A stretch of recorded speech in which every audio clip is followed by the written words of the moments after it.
Hi అండి, welcome to my channel Seethadalli vlog. అందరూ ఎలా ఉన్నారండి? బాగున్నారా? మీ అందరూ బాగుండాలని మనస్ఫూర్తిగా కోరుకుంటున్నాను.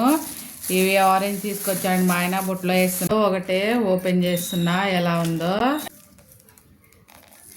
సరే, ఇంతలానే ఉన్నాయి భలేగా సెల్స్. ఒకటి తినేసి చూపిస్తున్నా.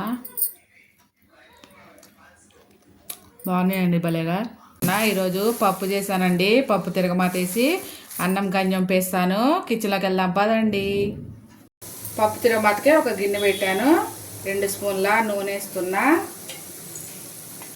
నూనె వేడవనిద్దాం. నూనె వేడయ్యాక ఒక స్పూన్ ఆవాల జీలకర్ర, ఇంకా 2 ఎండుమిరపకాయలు వేస్తున్నా. అవి వేగిపోయాక 2 ఎల్లిపాయలు దంపి వేస్తున్నా. ఒక కరివేపాకు, కొంచెం ఇంగువ,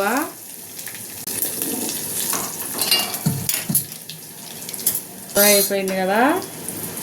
పప్పు వేసేసుకున్నా.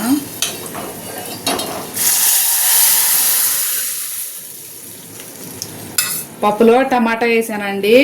తినేటప్పుడు నిమ్మకాయ వేసుకుంటే చాలా బాగుంటుంది టమాటా పప్పులో. అంతే, అయిపోయింది. స్టవ్ ఆపేస్తున్నా. పప్పు తిరగమాత అయిపోయిందండి. స్టవ్ ఆపేసాను అనమాట అక్కడ వరకు. తర్వాత అన్నం కూడా ఉడకబట్టేసిందండి. అన్నం తిప్పేస్తున్నా అనమాట. గంజం పేస్తున్నా. గంజం పేసాక ప్లేట్లో వేసుకొని చూపిస్తా అండి టేస్ట్ ఎలా ఉందో. అన్నం గంజం పేస్తాను. అన్నం కూడా గంజం పేసానండి. అయిపోయింది, ఉమ్మగిరింది అనమాట. ఇప్పుడు అన్నం అరటికాయ కూర,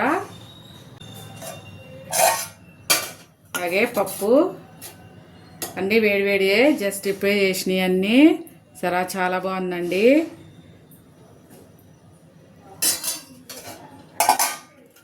సరే, బాగుంది మంచిగా.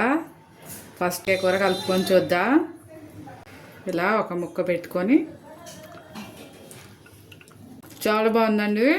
మీరు కొంచెం నూనెలో ఫ్రై చేసుకుంటే ఫస్ట్ నూనెలో ఫ్రై చేసుకొని కూడా వేసుకోవచ్చు. ఇట్లా కూడా బాగుంటుంది అనమాట. సూపర్గా ఉంది, భలే టేస్ట్గా ఉందండి. పప్పుతో కలుపుకొని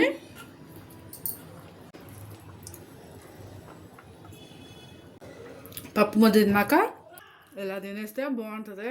నా వీడియో కనుక నచ్చితే ఒక లైక్ చేయండి. అలాగే నా ఛానల్ని సబ్స్క్రైబ్ చేసుకోండి. బాయ్.